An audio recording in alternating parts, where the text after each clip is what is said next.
Radhika, can't take your eyes off what the FOMC minutes indicated.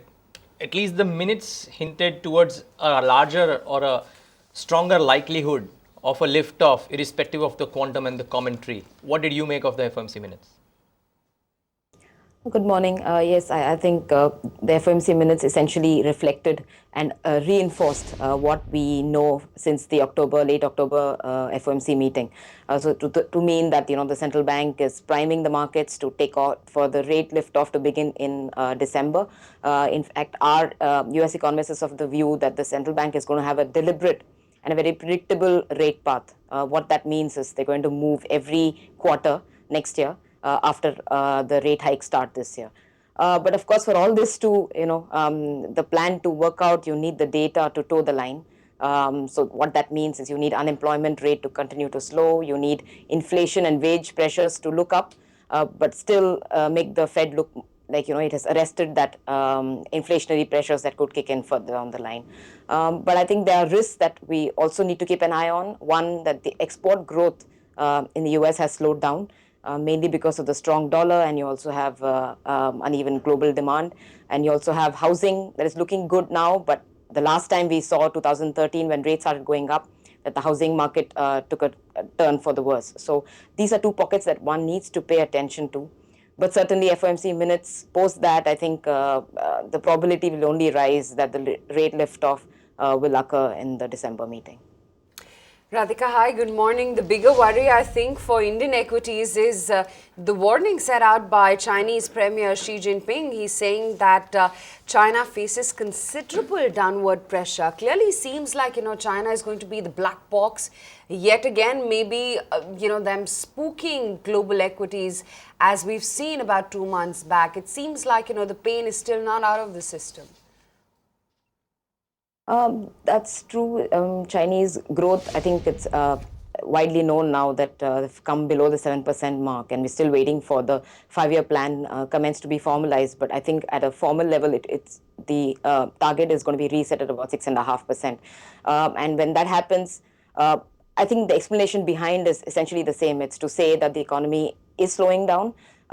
Mainly because it's a part of a deliberate restructuring that has been put into place, an attempt to move away, when your growth is led 50-55% by investment.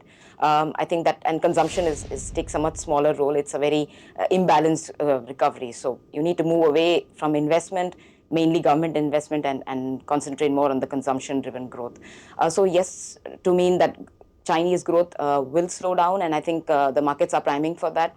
Unless there's a sharp, we don't anticipate any hard landing fear. So, we do think that the growth rate will slow down, but it will be fairly a managed affair. So 6.5%, and that should stabilize. And this would again be a part of the deliberate restructuring process rather than forced into adopting a very slower growth path. Radhika, I stumbled on a very interesting data point for China, which is that China may be slowing down, but if China is slowing down, the oil consumption in China is up by about 5 to 6% this year. So how is that possible? A country which is slowing down, oil consumption is moving up. I think one thing to take note of is the reforms that are being put at the very ground level. There have been measures that have been taken on the social front. There have been corruption cases that are being addressed, and the wages, mainly wages have been kept low to support the export-oriented manufacturing process for a long time. It's about more than a decade. So when you see wage pressures easing up, rather to mean that wages that were kept low are beginning to look up.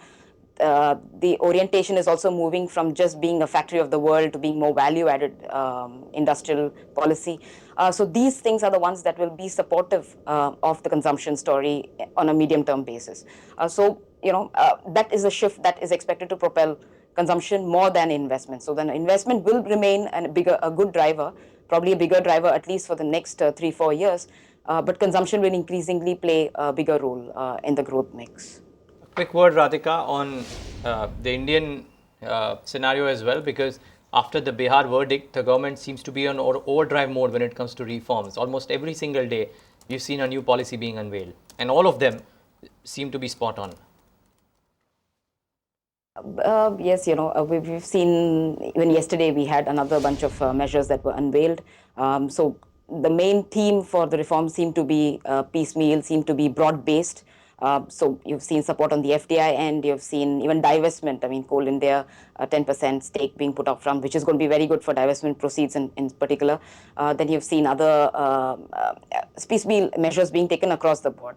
But I think the crux of the matter will still be what happens in the winter parliamentary session, where we're just about a week away from that, and whether the bigger barometers of the reform agenda, and I think GST is the foremost for now, because there's going to be talks, discussions ahead with the opposition parties, and with how much of progress that particular bill expected to make. That will be very important to keep the momentum going in the domestic markets and recovery story on a whole.